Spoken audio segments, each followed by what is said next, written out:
Caldereta. Meron din tayong papritada.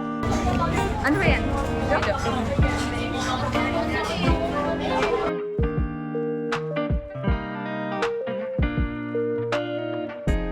So ngayon, I'm preparing my things na dadalhin sa Manila.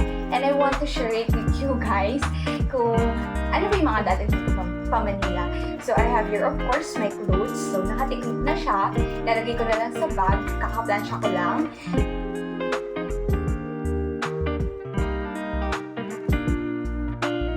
One of the things na pwedeng makatulong sa akin is, of course, to be confident with myself. Na kaya ko, nakakayanin ko. And if you have the thinking kasi na confident ka, parang talagang gagawin ko to. Confident ako, i-claim ko to. The first thing na naisip ko to show my confidence is, of course, by wearing, kumbaga, the way I dress, how confident I am. But of course, you have to be confident too sa utak mo. Hindi lang, nakakita pag wala ako. Oo, si pangit. Makakapagod sa pagkakala.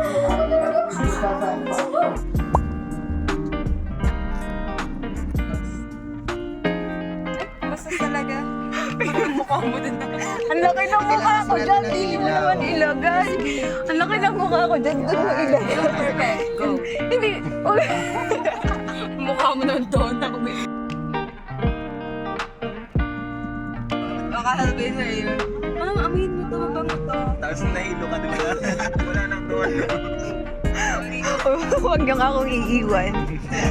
Nagmamakawa ko doon na. Divisor ko lang yung divisor nyo. Ha? Saka ng divisor. Kaya nga. Pwede itong iwan. Parang pusa lang. Oh my God! Oh my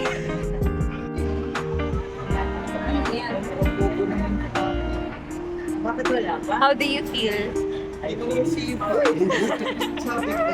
What do you do for living? Huh? What do you do for living? I live for... I live for the world. What do you do for living? I...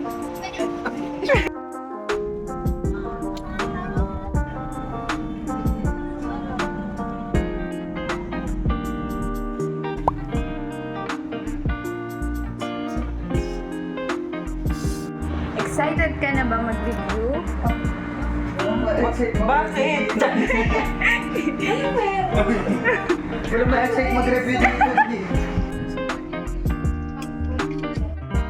Madali mo lang talaga yung ay, video pa lang. How do you feel after going to church? Well, I feel so blessed. Because my calculator and my rosary got blessed. So, CPA na. Yes, of course, let's go! For the vlog na naman to si Donna, hindi ko ma-reach talaga tong plan niyo.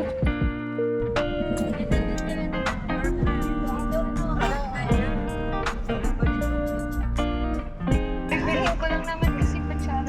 Ang anak ko printer. Tasa. Ayun, tsaka Nadaling ko sana yung printer. Nilalaban ko naman. Laban na ngayon din. Gagawin kong negosyo eh.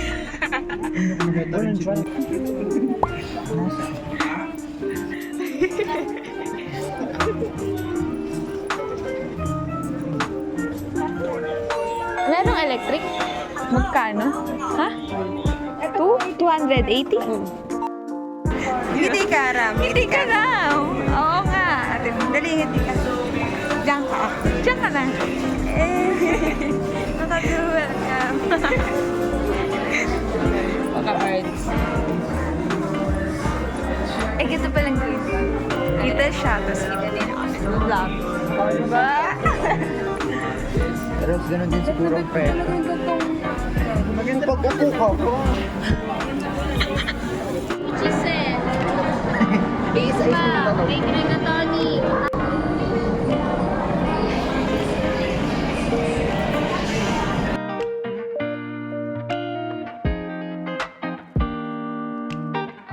Ito yung may lasa. Ito may lasa. Ano yung baby girl?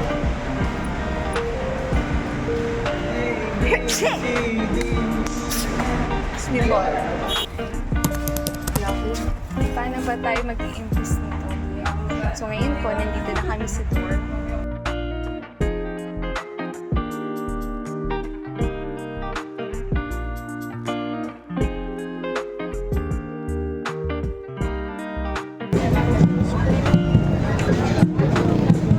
Say hi!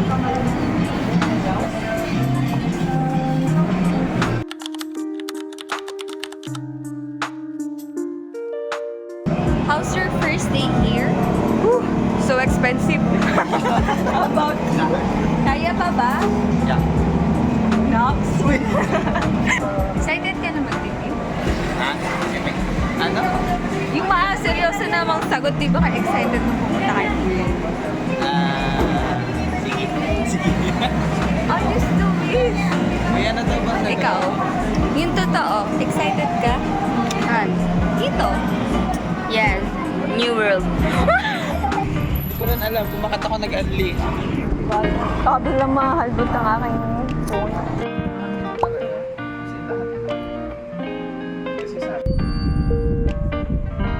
Second day na namin. Nahiya ako eh. Gusto ko talaga magsalita. Kasi nahiya ako sa inyo. Ang nandito nga lang planggana eh. Orokan.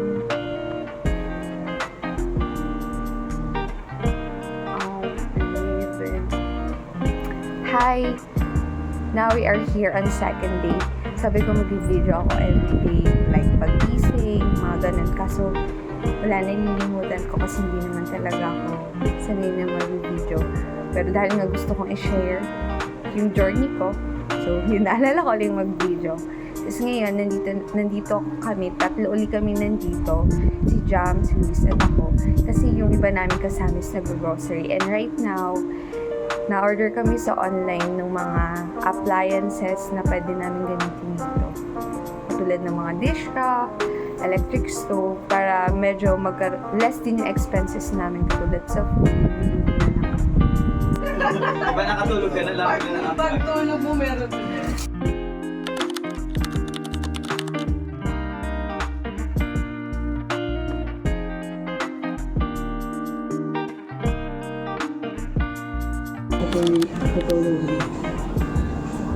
Wait, ay, tapos ka na. Hindi ko na pa.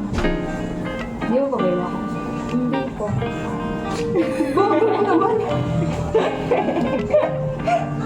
Look, there is a word here. Cooker. Yeah, okay. So this one is the sink. What else?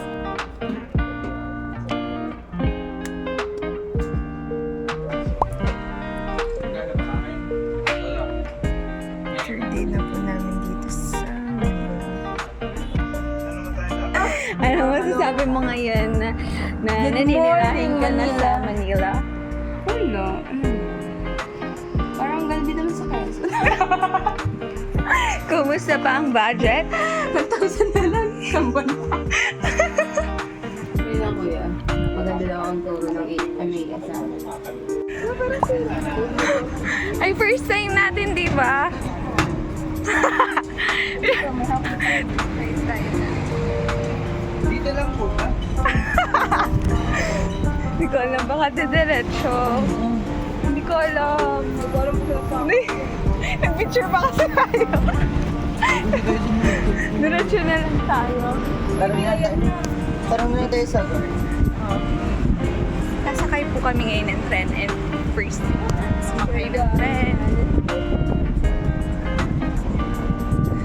Siya ang aking nanay for today's video.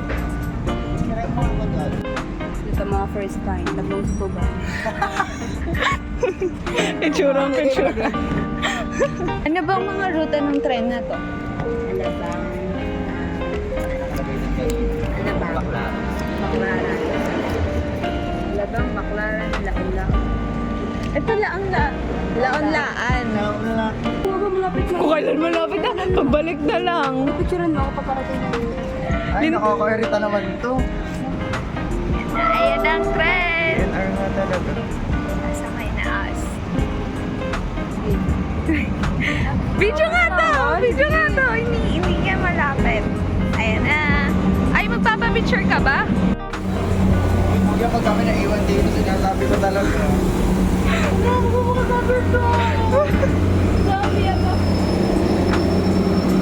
Where? Oh, it's kaunti lang yung tao. Diyan. Picture tayo?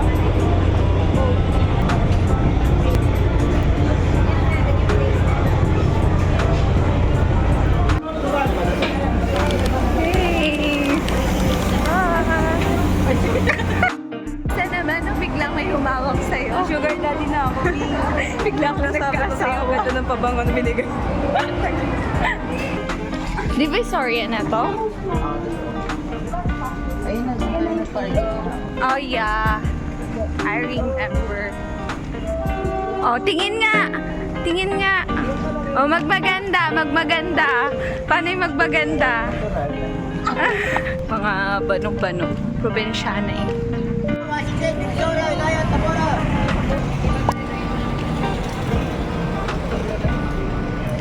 We're now in Tutuban. We're in Tutuban. Yung grocery naging ukay. Mamimili na ng school supplies at grocery. Mamimili ng school supplies, tsaka grocery. Alam na alam ko yung mga style mo, Ram. For sure. Look! Oh, ang ganda niyan. Ganyan. Tsaka alam ko yung style mo, Ram. Ganyan lagi nakapantalon. I know you're right. How much? Itago ko muna sa kalikutan.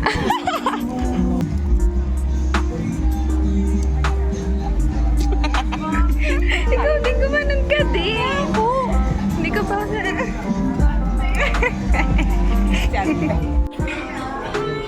Akala ko grocery talagang gagawin natin eh. Ang ganda. It's so bagay. Ito. Bagay po sa Iba din. Ano iba? Dami mo na kasi napaparo. Halo-halo na yung nasa katawan mo. Ang dami mo nang pinahid. Ganito ko na umipik lang ko sa kanina. Galit na siya.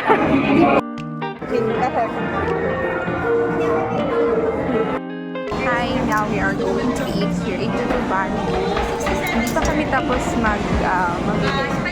Actually, yung mga nilista namin, hindi pa namin nabibili. Mga budol lang yung meron kami ngayon. And now, nag-order sila ng food here. Ito yung kakainin namin for today's lunch. Videographer na for today's video. Say hi.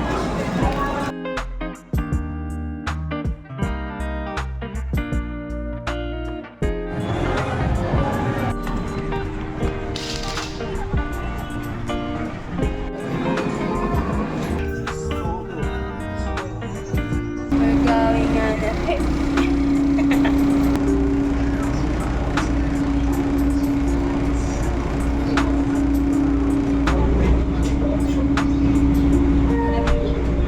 Tapos biglang kinancel. Gabi. Tama, pag ganito talaga kanipis. Di ba? For the explain mo. Pag ganito kanipis yung ano, nasasaktan mo. Magkapal yan. Nasasaktan Oo, talaga. nasasaktan siya. Kaya hindi ko Happy birthday to you. Pa ako manang dito.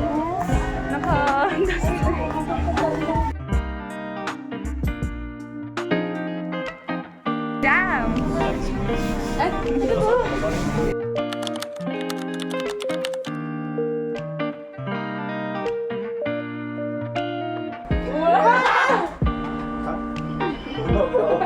Si OA naman. Ako di niya mapapansin. Pansin niya mapapansin. Para si Don na kanina. Sigaw na sigaw. Sigaw mo. Nasa lahi niya sa hilo eh. Nasa lahi. Iba niya tumawid mga sa pagkataon.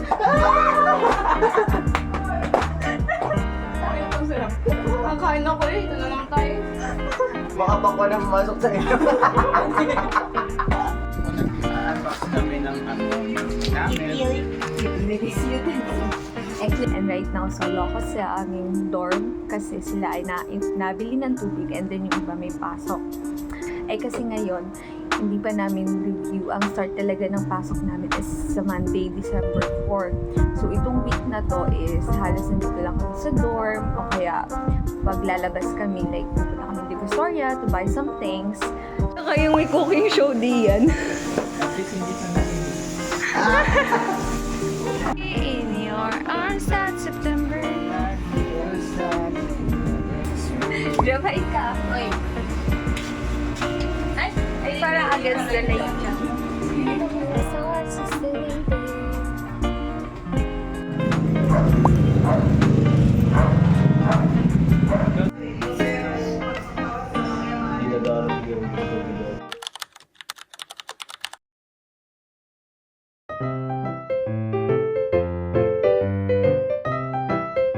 Maintain mo yung financial security. Unang-una, i-manage mo yung liquidity mo. So, dito sa stage na to, dapat may stable ka na ng income. Yung finances mo overall is okay na. Kung may utang ka man, yung kaya mong bayaran. And kung may Yan, utang wag ka, mo utang na, wag mo- hindi kaya bayaran. Oo, okay lang naman na umutang. Kasi pwede mo rin naman i-take advantage if, di ba may mga credit card na 2 months mo pa pwedeng bayaran. So, mapapaikot mo pa yung pera or pwede mo siyang ilagay sa bangko na nag-yield ng mataas na interest. Kumbaga In that yung way, magagamit mo yung oo, pera magagamit. para mag-generate pa ng mag-generate. another income. Pero kung babayad mo lang din sa utang, Oo, hindi. parang ang hirap. Oo. Ayun. So, debt reduction, kailangan mo rin siyang pagtuunan ng pansin. Lalo na kung mataas yung interest rate. So, dapat mo siyang bawasan. Or Mga utang. kung possible, bayaran mo na lahat. Tapos, ready ka na din for natural calamities or pandemic. Kaya nga, advisable din talaga na mag-establish ka ng emergency fund. Yung fund na naka-allocate for mga emergency purposes. Yung mga hindi mo inaasahan na gastos. Katulad yan sila, sira yung laptop mo, pero kailangan mo siya sa work, papaayos mo. Pero hindi siya nakabudget sa monthly expenses mo. Doon ka kukuha sa emergency fund. And halimbawa din, nagkasakit ka, hindi naman masyadong, kumbaga magpapa-check up. Diba? Doon sa insurance kasi hindi yun kasama yung mga check-up na gano'n. Eh di may pagkukuhanan ka. And another thing na purpose din ng emergency fund is kapag nawalan ka ng trabaho, parang may float ba? Yun yung gagastusin mo. Hindi ka agad Oo, gutom. hindi ka gugutumin while looking for another job. So, if okay na yun, punta ka doon sa second stage. Di ba, okay na yung finances mo, parang kaya mo na mabuhay. Kaya mo na mabuhay. Parang stable ka na. So, advisable na yung kumuha ka naman ng life insurance para hindi mo na iniisip yung today, yung pang-araw-araw. Isipin mo na din yung para sa future. Oo. Kumbaga first, ay anin mo muna Isipin yung mo na yung present. present. Isettle mo yung present. Ah. Tsaka mag-ano sa future. Okay, then before future. Mahirap pagsabay-sabay. Oo. Present and future. Unti-unti. Lahat naman talaga parang ano step ka. by step. Unti-unti lang. Kasi pag binigla mo, pwedeng hindi mo, totally hindi mo matapos lahat. Kasi simula ka lang ng simula. So, maganda na na tapusin mo muna yung isa. Tsaka pumunta dun sa another stage.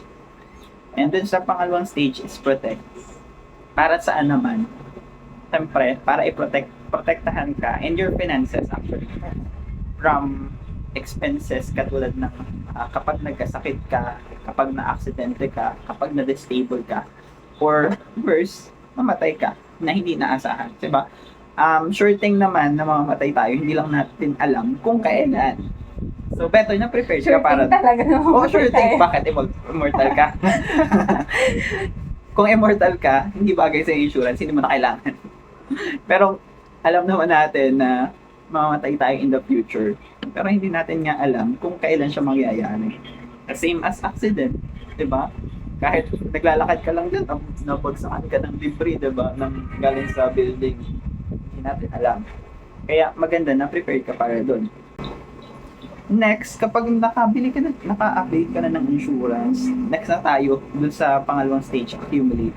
Ito yung stage ng life mo na gusto mo na, may goal ka. Nakakabalance Oo, sa mga may goal ka investment. na kumbaga, after 10 years, kailangan ko ng ganitong pera kasi gusto kong magpatayo ng bahay. After 5 years, Uy, nauna Kailangan sa ko akin ng kung- VUL kaysa sa traditional insurance. ayun nga. Pero din naman. hindi kasi para sa akin kasi okay na yung insurance. And at the same time, ang kaya ko pala ngayon is yung BUL kasi mas mura Both siya. naman tayo eh. Pero yung UL naman kasi may insurance naman talaga. May guaranteed amount pa rin naman ganun siya. ka, ano, katulad ng health insurance na about sa mga critical illness. Tsaka aggressive din kasi ako. Parang Aggressive type. aggressive type din When ako. it comes to investment.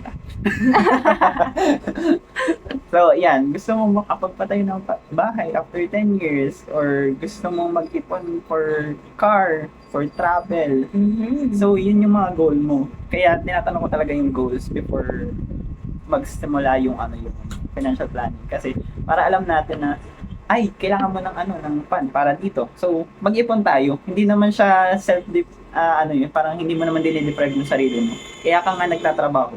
Kasi gusto mong in the future, hayahay ka. Kumbaga may pupuntahan talaga. May goal ka na gusto mong makamit. Kaya ka nag-financial planning. Hindi yung ipon ng ipon tapos pag matanda ka na hindi mo na hindi mo na magagamit Hindi yung mo mga na naipon mo. enjoy. Oo, hindi mo na enjoy yung buhay mo.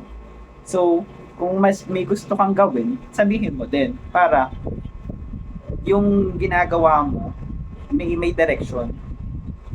Hindi ka nag-iipon lang for the sake of ipon. Nag-iipon ka kasi gusto mo magbakasyon, gusto mo May goal ka. Oo. Yung may anchor yung pag-ipon mo. And yun nga yung dahilan kung bakit hindi rin nakakapag-ipon talaga yung mga Pilipino. Kasi wala silang goal na sineset. Kumbaga, kailangan ko ng savings. Pero para saan yung savings mo? Like, kumbaga, nasa lang nila. Gusto ko nito, gusto ko gawin to, gusto ko magkaroon ako Diba? ng ganyan. Pero wala talaga silang clear Oo. plan. Walang anchor. Kailangan ko mag-ipon kasi gusto kong bumili ng bagong cellphone. O diba? Pag ganun, parang ang bilis, may motivation ka. Kailangan ko mag-ipon ng 500 ganito per day para makabili ako ng bagong phone. Diba? Yung isip mo kasi parang napoprogram mo siya na kailangan ko mag-ipon kasi bibili ako ng ganito. Pero pag wala, diba? Parang, wala naman na. Nagsisave lang. Kumbaga. Tapos pag nakita mo malaki na yung amount, labas tayo, ganyan. Oo. Diba? May iba yung Oo, nawawala ka dun sa goal, napapasway ka dun sa kabila. yung spending mo, hindi siya nagiging, kumbaga, yung spending mo parang nagiging, parang mali pala yung pagka-spend ko. Para bang nagkakaroon ka ng pagsisisi. Ayun, so Kasi maganda hindi talaga para na dun mo, kung mag-save ka, may purpose ka para doon sa saving. So, na yun. para sa inyo savings mo? Kasi gusto mo mag-save for investment. Hindi naman lahat investment gusto eh. Gusto nga mag-travel. So, ipag-ipunan natin. Pero maganda nga na-establish mo muna yung life insurance, yung emergency fund before ka magplano para dun sa kaya nasa huli pa sa upper part pa yung mga life milestone mo. Mga bucket list. So Kumbaga, dito, stability muna, then kasunod, protection, protection, yung tapos- stability mo, Oo. then kasunod, tsaka mag-accumulate. Kasi safe na yung finances mo may life insurance ka na. So, pwede ka na mag-take ng mas malaking risk. So, dalawa lang pwedeng scenario na mangyari. Either we die too soon or we live for too long. long. So, kapag namatay tayo ng maaga, Ikaw, what do you want? Die too soon? Live too long? kung mamatay ng maaga, gusto ko yung sakto lang, yung mga Mga 90 years old. lagpas retirement naman siguro. Para makita rin yung Ako. mangyayari. Ang hirap naman yung mamatay ka in midway. Yung hindi mo pa nakikita yun. At least makaabot ka ng senior citizen. Yeah. Kung hindi man papala rin mga malapit na doon, 55. Di ba kapag may nakukuha na pension, parang... Diba? Oo, iba kasi parang, may pension yan, may gagastusin. Dito ka na sa amin. At O, dito ka na, madali yung benefits ng pension. Pero hindi rin naman enough yung pension kasi. Oo. Pero may ganun talaga. Pero pag napaghandaan ng magulang, baka magagawan pa yung yung anak. Kung saan titira yung may pera. Charing. Ay, grabe. Hindi ko sinasabing ganun, pero nangyayari yun. may totoo yung nangyayari. Basahin mo lang. You don't get life insurance because someone has to die. No, someone has to die. You get life insurance because someone has to continue. Hindi siya para sa'yo. Hindi, doon para sa may iwan mo. Para magpatuloy pa rin sa'yo. Kahit wala ka na. Ganun. Parang nagpapaalam. O hindi pa.